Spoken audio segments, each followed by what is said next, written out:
আমাদের গ্রামের শেষের দিকে একটা বাড়ি আছে। ছোট্ট একটা বাড়ি। সে বাড়িতে একটা পরী থাকে। আমি পরীটাকে কখনো দেখিনি, গ্রামের অনেকেই দেখেছে। কেউ বলে ওই বাড়ির পাশ দিয়ে কেউ গেলে পরীটা তাকে ডাকে, মায়াবী দৃষ্টিতে তাকিয়ে থাকে। আমার অনেক কৌতূহল হয় একদিন গিয়ে পরীটাকে দেখি। পরী দেখার অনেক ইচ্ছা আমার, কিন্তু ভয়ও করে। ওদিকে তেমন বাড়িঘর নেই, আশেপাশে ফসলি ধানের জমি, খালবিলি সব। আমি নিষাদ, গরিব ঘরের সন্তান। ঘরে অসুস্থ মা বাবা নেই, সংসার চালাতে অন্যর জমিতে বা বাড়িতে কাজ করতে হয় আমার।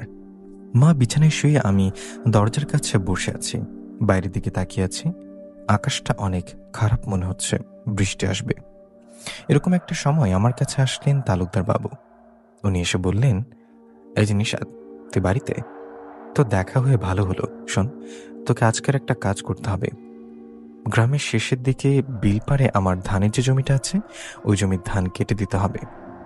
তালুকদার বাবুর কথায় আমি বললাম, সেটা না হয় করা যাবে, কিন্তু আজকে কিভাবে? আকাশটা খারাপ, দিনের বেশিরভাগও চলে গেছে। কালকে কেটে দেই, সেই বরং ভালো হবে। আমার কথা উনি বললেন, না না বাবু, আজকেই কাটতে হবে। আকাশটা খারাপ, যদি রাতের বেলা বৃষ্টি হয় তো ওই জমির ধান সব পানিতে তলিয়ে যাবে। তুই আজকে ধানটা কেটে দে। তোর ধান কাটা হলে পাশের রাস্তায় রেখে দিস, কাল না হয় বাড়িতে নিয়ে আসা যাবে। কিন্তু আমার আজকেই কাটা চাই। আমি তোকে কিছু টাকা বাড়িয়ে দেব। অন্য জমির ধান কেটে যা টাকা পাস তার থেকে বাড়িয়ে দেব। তালুকদার বাবুর কথায় আমি একটু চিন্তিত হয়ে পড়লাম, কারণ তালুকদার বাবুর ধানের জমিটা ওই পুরীর বাড়ির কাছে, যে বাড়িটার কথা শুরুতে বললাম।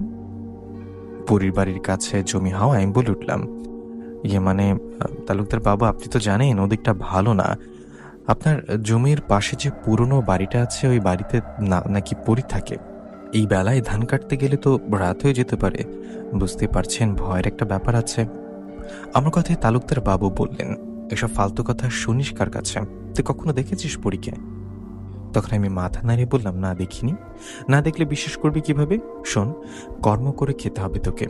এসব পরিটরির কথা বাদ দিয়ে যা, মানুষের কথায় কান না দিয়ে।